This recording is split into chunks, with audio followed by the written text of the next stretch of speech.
pubblico di Mister Topolini, mi duole e odio ammettere che l'aspirante Mister di fianco a me è più alto di me. Nell'aspirante Mister numero 18. 18, nome e cognome? Francesco Selmo. Ok, Francesco, quanto sei alto? Maledetto! 1,95 m. Mamma mia, Centimetro più, centimetro meno. sei un albero. Abbastanza. Basta, tu cosa fai? Giochi a pallacanestro, basket? Sì, pallacanestro durante l'anno, poi d'inverno scio, d'estate nuoto, faccio un po' di tutto. Grazie, io invece faccio tutt'altro tipo di sport, chiaro, per questo sei cresciuto di più. Quanti anni hai? 17. 17 anni, sei molto giovane.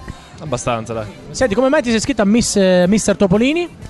Il mondo della moda mi ha sempre affascinato abbastanza. Ho mia mamma che ha il negozio di vestiti e mi ha parlato la fidanzata di mio cugino qua di Mister Topolini della Be Nice, allora ho voluto provare. Tu di dove sei? Monfalcone. Ah, di Monfalcone, ho capito. Bene, insomma, poi le modelle, ci sono anche le modelle, Sì, appunto, quelle ci sono sempre, quindi non guastano. non fa mai male. Tu sei fidanzato? No. E allora Quindi era sei proprio nel posto giusto. Senti, allora, visto che ci siamo, mi devi descrivere la tua ragazza tipo, come la vorresti? Qua ce l'abbiamo di tutti i tipi. abbastanza alta, visto che siamo nell'ambito giusto. Sportiva possibilmente. Bionda, occhi azzurri, occhi verdi. Ma sugli occhi e sui capelli non ho particolari gusti. Basta che è buona. Capelli lunghi e per il resto basta che abbia tutte le curve al posto giusto. Ok, quindi hai ragione, ho detto una cosa giusta, basta che è Buona, buona. Ok. Va bene, va bene. Senti, cosa sogni di diventare? Un ragazzo così giovane, cosa vuoi diventare? Così alto? Pilota?